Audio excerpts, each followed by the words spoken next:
વિડીયોમાં સ્પષ્ટપણે જોઈ શકાય છે કે કાંકરિયા વિસ્તારમાં આ ત્રણ યુવકો એક્ટિવા કઈ રીતે બેફામ ચલાવી રહ્યા છે। ત્યારે આ એક્ટિવા ચાલકને લઈને કે ટ્રાફિક પોલીસ સ્ટેશન દ્વારા વાયરલ વિડીયો બાબતે ભારતીય ન્યાય સંહિતા 2023ની કલમ 184 તથા મોટર વ્હીકલની કલમ 281 મુજબ એક્ટિવા કબજે કરી લઈ કાયદેસર રીતની કાર્યવાહી કરવામાં આવી છે।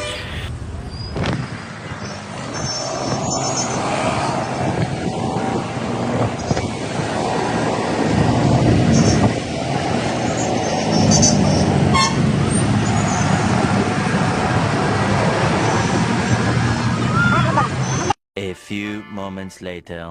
Spider-Man.